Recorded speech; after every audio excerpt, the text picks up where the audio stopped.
welcome to What Are You Reading? A podcast with the Public Library of Mount Vernon, Knox County. I'm Christy. And I'm Katie. And this month, Katie and I decided to do some spooky reading. Because we all know around here, especially if you're a fan of the podcast, that we love spooky months. So it's hard for me to reel it in because sometimes I want to just read spooky stuff. But I know that this is my month to shine. So I actually kind of went out of my comfort zone too and picked an author that I actually don't like to read. And literally the department, so Cassandra, our assistant director, Kaylee, our other coworker, were like, you don't like Grady Hendrix. What are you doing? And I was like, guys, I haven't read this one. So I want to give him another try. So I picked Horrorstör by Grady Hendrix. Katie, what did you pick? And I picked one of our newer titles, and it's called Gravebirds by Dana Elmendorf. Whoa. Yeah.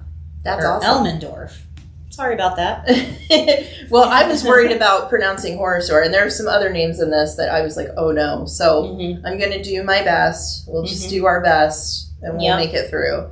But I think that both of us really enjoyed our reads this one. Oh, it was so good. I told Christy that according to my my reading tracker that I have, it takes me about 17 days to read a book.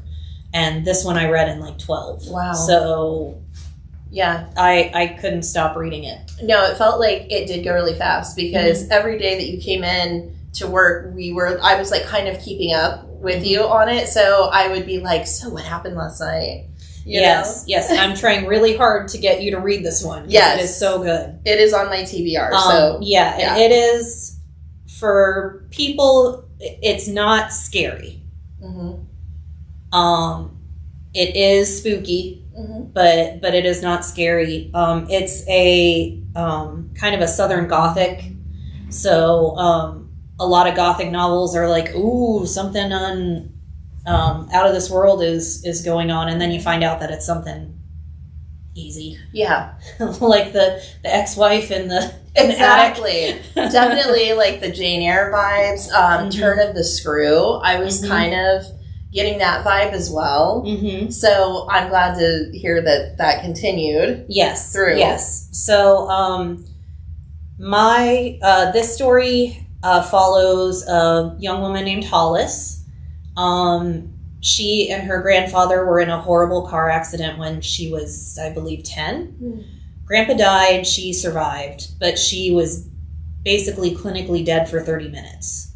Wow.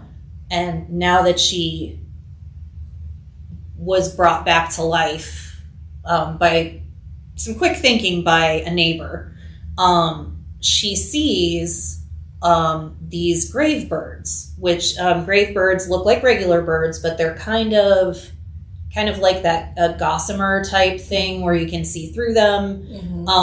And they belong to people who have passed on. Okay. That need something. In some cases, it's just, I want to tell my story. Nobody knows that I existed. And in some cases, which is what she finds herself in, is like, somebody murdered me. Wow. And you need to catch them. Wow. So anytime she touches one of the birds, it's very Wednesday, if you watch. Oh Wednesday, my gosh, yeah. My favorite shows. Where when she touches the birds, she gets snapped back to whatever it is the spirit wants her to see. So there's that going on. And she's entertainment party planner. Oh, okay. For lack of a better term, she's a party planner, and she was going to inherit this.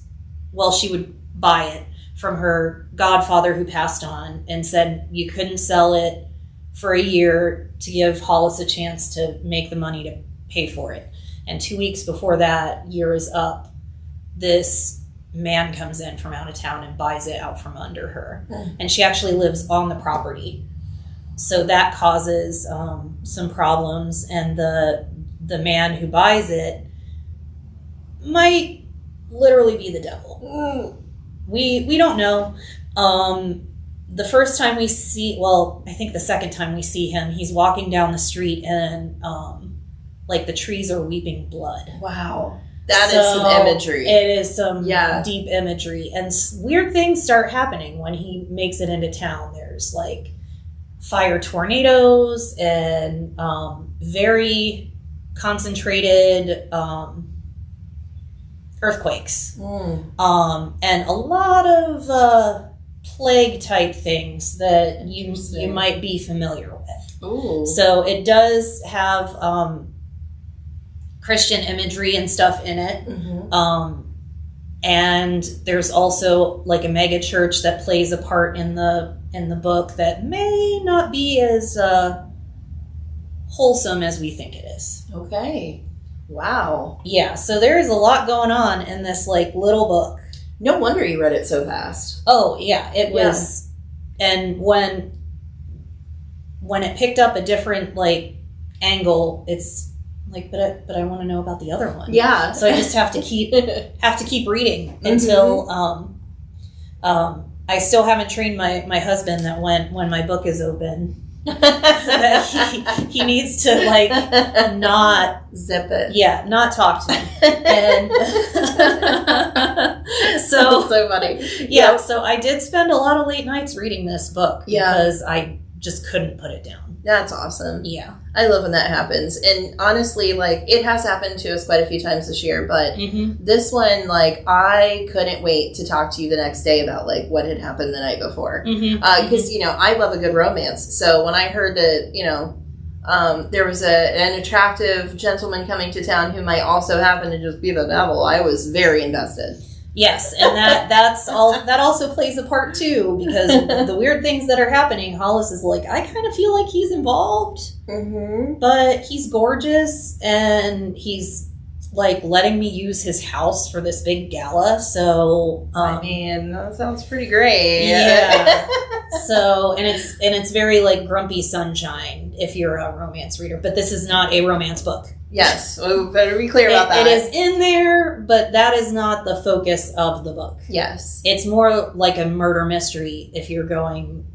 Yeah. If you're putting it in a label other than like a horror, gothic kind of genre. It honestly sounds like it's got a little bit of everything. It does, and I think that keeps it interesting too. Yeah. Yeah, I definitely have it on my TBR now, and...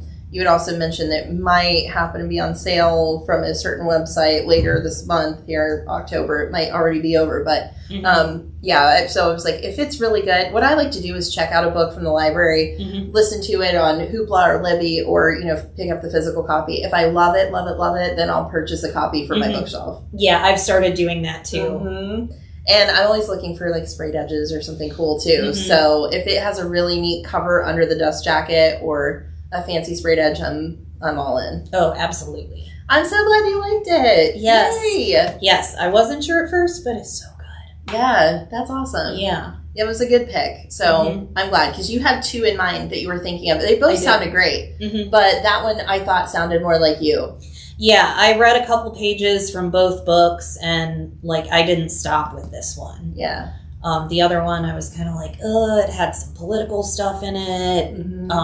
And I'm just like, yeah, like go ahead and have that. Yeah. I want to read something. It's like, I want to read something that doesn't have that in it. So. Totally. So yeah, this one kept my attention the whole way through. Yay. So, yeah. Well, I also have good news, guys. Because like I said, controversial opinion, was never a fan of Grady Hendrix. Not that he's a wonderful writer. Just wasn't my style. But I picked up Horrorstör. And for those of you that are at home, maybe not watching us, but listening, this looks like the catalog for a certain big box store that's of Swedish descent. That if you're from the local area, we have one at Polaris.